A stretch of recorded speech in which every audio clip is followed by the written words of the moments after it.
नमस्कार, मैं हूं श्वेता। बिहारी न्यूज में आपका स्वागत है। खबरों की ओर बढ़ने से पहले एक नजर डालते हैं आज की सुर्खियों पर। अररिया दौरे में सीएम नीतीश कुमार का बड़ा ऐलान। इस साल 45,000 नए बीपीएससी शिक्षकों की होगी बहाली। बिहार में सरकारी शिक्षकों की संख्या हुई 5.24 लाख। बिहार सरकार ने भ्रष्टाचार मामलों में की कड़ी सख्ती। अब पूरी जांच के बाद ही बनेगी चार्जशीट। दोषियों पर होगी कड़ी कार्रवाई। बिहार सरकार ने हड्डी रोग विशेषज्ञ के 671 नए पद किए सृजित। 534 प्रखंडों में मरीजों को विशेषज्ञ सुविधा होगी उपलब्ध। मरीजों को मिलेगा बेहतर इलाज। मध्य पूर्व संघर्ष के चलते बिहार में पेट्रोल गैस संकट का खतरा। पुलिस ने सभी डीएम एसपी को किया अलर्ट। प्रशासन को अतिरिक्त सतर्कता और अफवाह रोकने के लिए उपाय सुनिश्चित करने के दिए निर्देश। आरसीबी और सीएसके के बीच हो सकता है आईपीएल 2026 का पहला मैच। 25 मार्च को होगी कप्तानों और कोचों की मीटिंग। नमन अवार्ड्स 15 मार्च नई दिल्ली में होगा आयोजित। चलिए एक नजर डालते हैं शाम तक की बड़ी खबरों की ओर विस्तार से।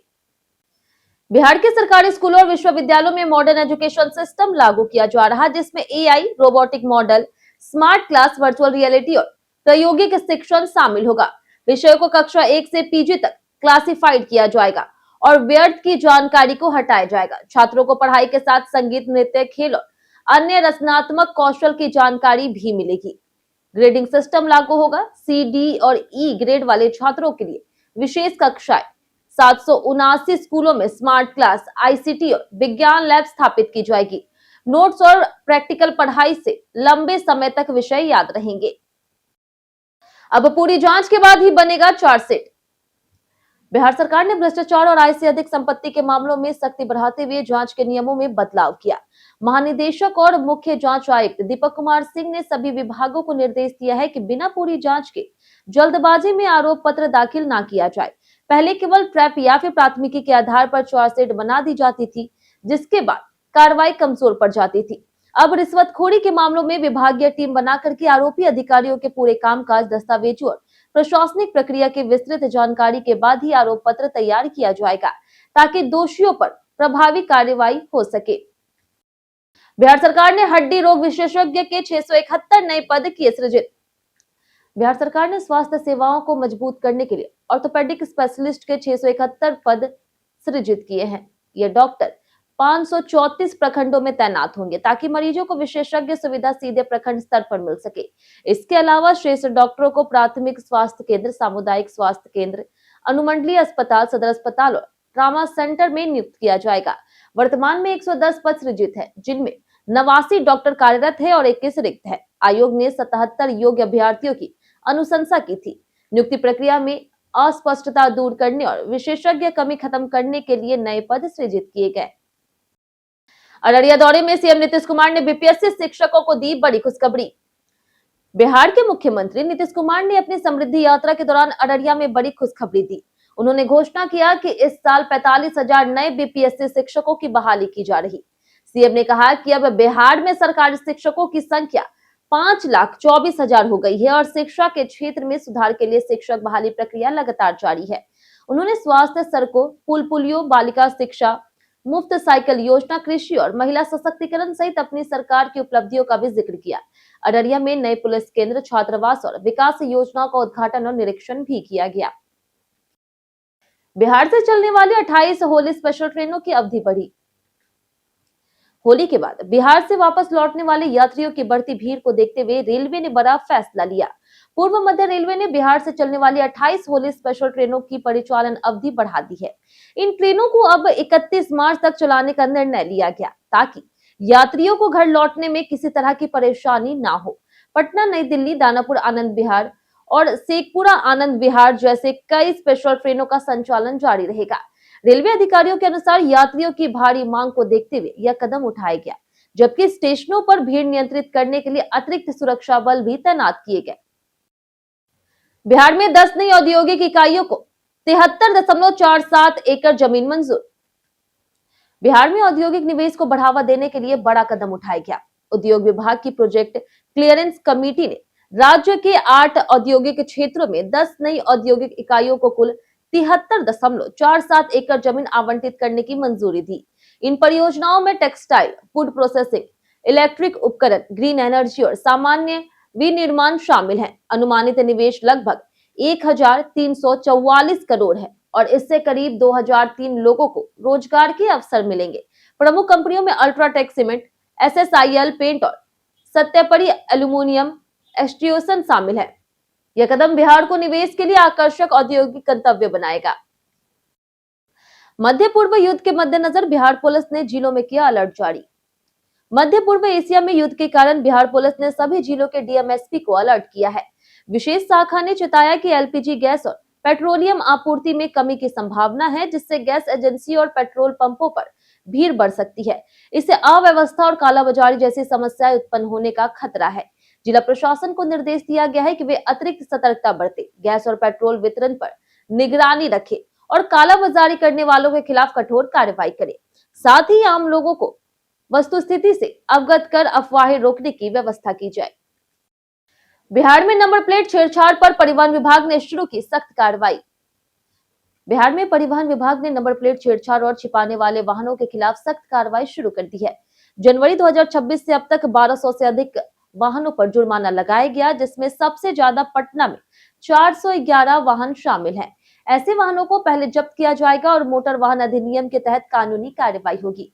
विभाग ने हाई सिक्योरिटी नंबर प्लेट अनिवार्य करने का अभियान तेज किया, जबकि 20 लाख पुराने वाहन और 39,000 नए वाहन अभी भी नियम का पालन नहीं कर रहे। अभियान अपराध नियंत्रण और पहचान सुनिश्चित करेगा। बिहार में राजस्व हड़ताल से 22 जिलों में सरकारी काम ठप। बिहार राजस्व सेवा महासंघ की हड़ताल का असर राज्य के 22 जिलों और 537 अंचलों में व्यापक रूप से दिखाई दे रहा। अंचलाधिकारियों की हड़ताल के कारण जमीन से जुड़े काम जैसे कि म्यूटेशन, परिमार्जन, ई मापी, एलपीसी दाखिल खारिज, भू लगान भुगतान, भू अभिलेख और राजस्व न्यायालय ठप है। आय, निवास, जाति, जन्म और मृत्यु प्रमाण पत्र जैसे जरूरी दस्तावेज भी नहीं बन पा रहे। वहीं लगभग 30% नए अंचलाधिकारी ड्यूटी पर हैं, लेकिन अधिकांश पुराने अधिकारी हड़ताल पर है। इससे छात्रों, नौकरी ज्वाइन करने वाले युवाओं और जमीन से जुड़े मामलों में लोगों को गंभीर परेशानी हो रही। हड़ताल लंबित मांगों को लेकर जारी है। बिहार सरकार ने बीरपुर हवाई अड्डे के विकास का टेंडर किया जारी। बिहार सरकार ने सुपौल जिले के बीरपुर हवाई अड्डे के विकास और उन्नयन के लिए 36.38 करोड़ की परियोजना का टेंडर जारी किया। 15 महीने में पूरा होने वाली इस परियोजना में रनवे, एप्रन, ड्रेनेज सिस्टम, सुरक्षा और तकनीकी सुविधाओं का विकास शामिल है। हवाई अड्डे से कोसी और सीमांचल क्षेत्र के लोगों की यात्रा आसान होगी। व्यापार, पर्यटन और निवेश के नए अवसर खुलेंगे। वहीं परियोजना से स्थानीय अर्थव्यवस्था और रोजगार को बढ़ावा मिलेगा। उप मुख्यमंत्री सम्राट चौधरी ने कहा कि यह कदम बिहार से क्षेत्रीय कनेक्टिविटी मजबूत करने और विकास को बढ़ावा देने में महत्वपूर्ण है। सहायक अभियंता बहाली में संविदा इंजीनियरों को मिलेगा एक बार वेटेज। बिहार में संविदा पर काम करने वाले इंजीनियरों को अब स्थायी बहाली से केवल एक बार ही वेटेज मिलेगा। पथ निर्माण विभाग के सचिव पंकज कुमार पाल ने यह निर्णय जारी किया। पहले संविदा इंजीनियरों को 25% वेटेज मिलता था, लेकिन कुछ अभ्यर्थियों ने एक से अधिक कार्य विभागों में इसका लाभ उठाने पर आपत्ति जताई। सामान्य प्रशासन विभाग और महाधिवक्ता की राय के बाद तय किया गया कि सहायक अभियंता की स्थायी बहाली में केवल एक विभाग के लिए वेटेज मिलेगा, जबकि अन्य बहालियों में इसका लाभ नहीं मिलेगा। यह बिहार अभियंत्रण सेवा संघ की पुरानी मांग थी। आय से अधिक 36 करोड़ संपत्ति मामले में घिरे अरुण यादव। राष्ट्रीय जनता दल के पूर्व विधायक अरुण यादव, उनकी पत्नी किरण देवी और परिवार की मुश्किलें बढ़ गई है। ईडी ने मनी लॉन्ड्रिंग मामले में उनके खिलाफ पटना की पीएमएलए विशेष अदालत में आरोप पत्र दाखिल किया। जांच में सामने आया कि 2014-15 से 2024-25 के बीच उन्होंने करीब 39.31 करोड़ रुपए की संपत्ति अर्जित की, जबकि वैध आय केवल 2.65 करोड़ रुपए थी, यानी कि लगभग 36.66 करोड़ रुपए की संपत्ति आय से अधिक पाई गई। ईडी के अनुसार अवैध बालू खनन, भ्रष्टाचार और अन्य गतिविधियों से कमाए धन को कंपनियों और संपत्तियों में निवेश कर वैध दिखाने की कोशिश की गई। एजेंसी ने 21.38 करोड़ रुपए की संपत्ति भी कुर्की है। बिहार के शेखपुरा जिले में एक युवक ने खुद को यूपीएससी पास बता करके पूरे इलाकों को गुमराह किया। रंजीत कुमार ने 6 फरवरी को दावा किया कि वह यूपीएससी में सफल हुआ। वहीं खुशी में शेखपुरा के पूर्व विधायक विजय सम्राट और स्थानीय थानेदार ने उन्हें सम्मानित किया। मिठाइयां बांटी गई और जश्न मनाया गया। 2 दिन बाद असलियत सामने आई कि उसका नाम यूपीएससी परिणाम में नहीं था। जैसे ही सच्चाई उजागर हुई, युवक पुलिस की कार्रवाई से बचने के लिए दिल्ली भाग गया। मामले की जांच जारी है। तेज प्रताप यादव ने मर्सिडीज से लॉन्ग ड्राइव का वीडियो किया शेयर। जनता दल के सुप्रीमो तेज प्रताप यादव फिर अपनी अलग अंदाज को लेकर के चर्चा में हैं। उन्होंने अपनी मर्सिडीज कार से लॉन्ग ड्राइव का वीडियो सोशल मीडिया पर शेयर किया। वीडियो में बैकग्राउंड में धुरंधर फिल्म का रोमांटिक गाना बज रहा था। तेज प्रताप ने लिखा, लंबी ड्राइव, खुली सड़क और अपने लोग, बस यही असली खुशी है। इससे पहले दिसंबर 2025 में उनका green Kawasaki bike video viral हुआ था। वे सोशल मीडिया के साथ साथ बिहार की राजनीति में भी लगातार एक्टिव हैं। आरसीबी और सीएसके के बीच हो सकता है आईपीएल 2026 का पहला मैच। आईपीएल 2026 का 19वां सीजन 28 मार्च को शुरू होगा। इस बार पहले दिन पिछले सीजन के फाइनलिस्ट आरसीबी और पंजाब किंग्स का मुकाबला नहीं होगा। इसके बजाय पहला मैच आईपीएल चैंपियन आरसीबी और सीएसके के बीच बेंगलुरु में हो सकता है। पंजाब किंग्स 29 मार्च को गुजरात टाइटल से भिड़ेंगे। बीसीसीआई ने फ्रेंचाइजियों को बताया कि कप्तानों और कोचों की सालाना मीटिंग 25 मार्च को मुंबई में होगी। इसके साथ ही कप्तानों के शूटिंग और नमन अवार्ड्स 15 मार्च को नई दिल्ली में आयोजित होंगे। टॉप 4 मार्केट टीमों में आरसीबी, सीएसके, एमआई और केकेआर शामिल है। बीते दिन हमारे द्वारा पूछे गए सवाल का जवाब आप लोग में से बहुत लोगों ने हमारे कमेंट बॉक्स सेक्शन में लिख कर दिया है। जिन्होंने हमारे द्वारा पूछे गए सवाल का जवाब दिया उनके नाम है संजीव कुमार, अनवर करीम खान, विवेकानंद यादव, लालजीत कुमार, लक्ष्मी मेहता, प्रमोद मंडल, राकेश मिश्रा, राजकिशोर महतो, गीता देवी, नंदन कुमार, अमित कुमार, विनोद शाह, मनोज दास, मिंटू ठाकुर, आनंद कृष्णन, नौशाद रजा, दीपक कुमार, राजवेंद्र ताती, बाबूलाल मरांडी, रवि मोहन वर्मा, खुशी सिंह, खुशबू कुमारी, हरेंद्र सिंह, कामेश्वर सिंह, विकास लाल रजक, बारूद पटेल, अर्जुन राम, दिलीप कुमार और नूतन कुमारी।